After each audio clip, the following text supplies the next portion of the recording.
Sensation, our window in the outer world, the source of raw data that composes our understanding and cognition of surrounding environment.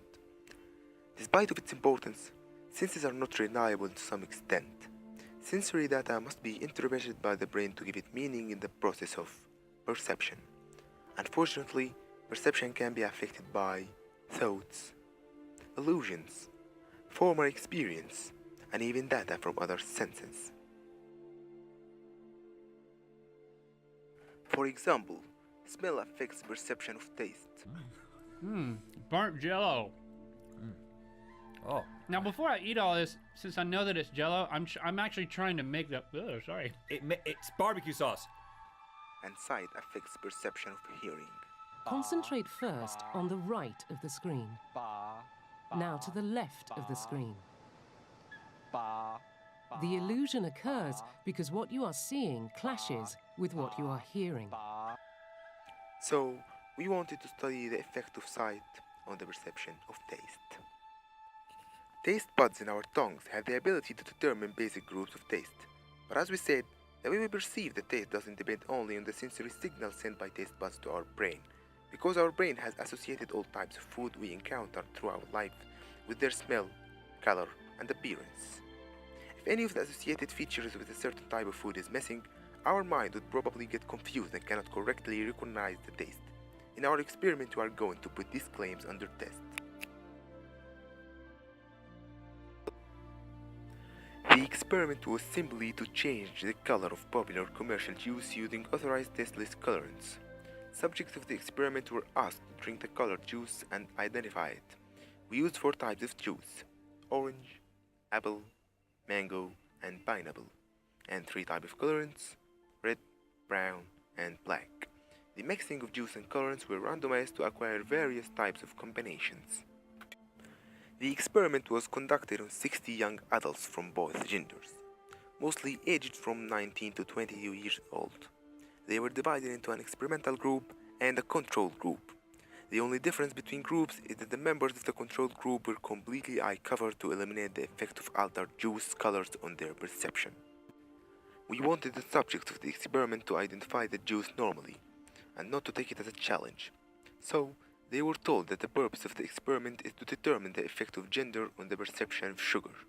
They were asked to estimate the amount of sugar in the juice. They were also asked to identify the juice as a side question.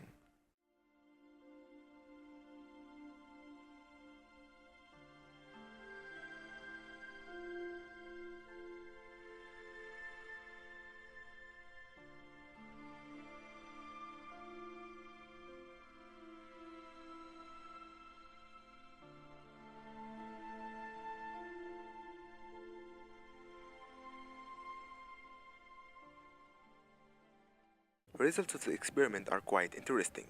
As for the control group, 14 out of 20 subjects were able to correctly identify the juice, representing a percentage of 70% of the total control group subjects. On the other hand, only 17 out of 40 experimental group subjects were able to correctly identify the juice, which represents only 42% of the subjects.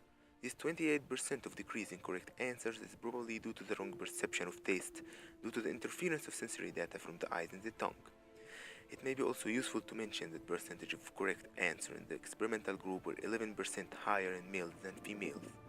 However, they showed no difference in the controlled group. It is a clear evidence of the ultimate dominance of men over women. Just kidding. Now we come to secondary observations. It was noticeable that even subjects who correctly identified the juice showed verbal and facial expression of confusion. Some of the subjects who got brown juice showed expressions of disgust. Pineapple was the juice with the lowest percentage of correct answers, with only 20%. It is probably because pineapple is much less popular than other types of juice. Interestingly enough, red color had the lowest percentage of correct answers, only 26%.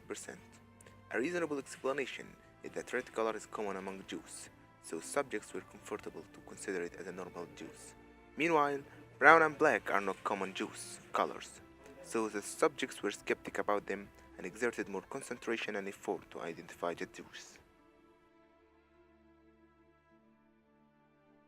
This experiment gives us one more evidence on the subjectivity of our senses and the effect of former experiences and prototypes on our perception of the world, which alarms us to a crucial question: to what extent can we trust our senses?